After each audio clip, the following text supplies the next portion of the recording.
பயங்கரமான உழைப்பு.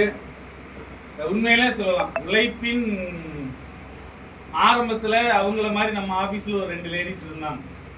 அவங்கள வச்சு தான் எல்லாத்துக்கும் எக்ஸாம்பிள் கொடுத்தேன். அதில் ஒரு லேடி தான் இப்போ ஃபோன் வாங்கிட்டு போனாங்க, எம் சத்யபிரியா. அந்த உழைப்பின் சிகரம், அந்த உழைப்பை மட்டுமே நம்பி இன்னைக்கு அந்த இடத்துல அதே மாதிரி உழைக்கக்கூடிய நபர் இன்னைக்கு உழைச்சி தன்னுடைய சொந்த முயற்சியில, தன்னுடைய அப்ளைனுடைய சப்போர்ட்ல, தன்னுடைய டீமுடைய சப்போர்ட்லையும் இன்னைக்கு அவங்களுடைய ஒரு வார வருமானம் மட்டுமே கிட்டத்தட்ட 7,000 ரூபாய் சம்பாதிக்க முடியும் அப்படிங்கிறத லாஸ்ட் 1 வீக் சார் தப்பா நினைச்சுக்க கூடாது. ஒரு மாச சம்பளம் கிடையாது, லாஸ்ட் 7 நாள் வருமானம் மட்டுமே என்னாலையும் 7,000 ரூபாய்க்கு மேல சம்பாதிக்க முடியும் அப்படின்னு சொல்லி ப்ரூவ் பண்ண நம்ம நிறுவனத்தின் நியூ பிளாட்டினம் லீடர், நம்ம நிறுவனத்தின் வி ஜெயஸ்ரீ.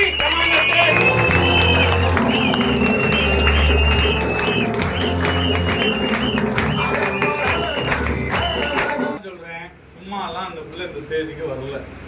எத்தனையோ நாள் தவம் இருந்து, எத்தனையோ நாள் முயற்சி பண்ணி, கூட வந்தவங்க சொன்னாங்கல்ல நம்ம போவேன் ரூம்லயே இருந்துக்கலாம், அதையெல்லாம் தாண்டி நம்ம ஜெயிக்கணும், நமக்கு இருக்கிற பிரச்சனையை முறியடிக்கணும்னு சொல்லி தன்னுடைய உழைப்பை போட்டு, சார் திரும்பவும் சொல்றேன், உழைப்பை மட்டுமே நம்பி இன்னைக்கு நம்ம நிறுவனத்துல Jayashree madam new platinum leader அப்படிங்கிற போஸ்டிங்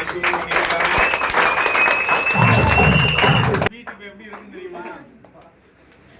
எனக்கு கேக்குது டப்பு டப்பு டப்பு டப்பு டப்பு டப்புன்னு. அது இந்த ஸ்டேஜ் வந்து ஒரு சூப்பர் ஸ்டேஜுங்க. மேடம் சொன்ன மாதிரி தான், நான் பல ஸ்டேஜ் ஏறி இருக்கேன்.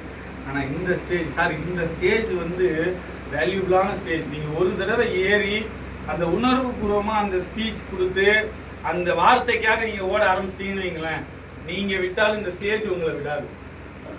அது உங்களை வா வா வான்னு வர வச்சுக்கிட்டே இருக்கும். ஓகேவா? அதனால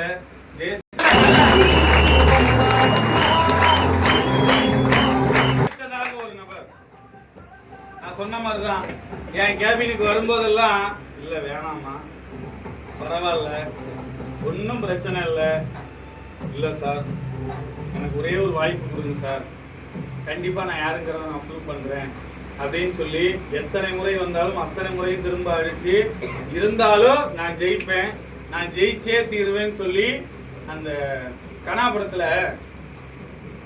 லட்சுமி அந்த அவங்க அம்மா ஒரு வார்த்தை சொல்லுவாங்க தெரியுமா? ஆசைப்பட்டா மட்டும் பத்தாது, அடம் பிடிக்க தெரியணும். நீ பிடிக்கிற இடத்துலதான் அது உனக்கு எவ்வளவு பிடிக்கும்ங்கிறது மத்தவனுக்கு தெரியணும் அப்படின்னு சொல்லுவாங்க. அதே மாதிரிதான் அடம் பிடிச்சு கண்ணா படத்துக்கே போயிட்டாப்ல. ஓகே, டிஜே கரெக்டா வேலை நடக்குது. ரைட்டா? இன்னைக்கு நல்ல ஆக்டிவா சூப்பரா இன்னைக்கு கல்யாண பொண்ணு மாதிரி தான் ஆபீஸ்க்கு வந்திருக்காங்க. மனவேடையில பொண்ணு எப்ப மேடைக்கு ஏறதுக்கு ஒரு 10 நிமிஷத்துக்கு முன்னாடி ஆபீஸ்க்குள்ள வருவாங்க. இன்னைக்கு நல்ல ஆக்டிவா பரபரப்பா பண்ணிட்டு இருக்கக்கூடிய நம்ம நிறுவனத்துடைய new platinum leader Vidya madam. Come on the stage.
அந்த புதிய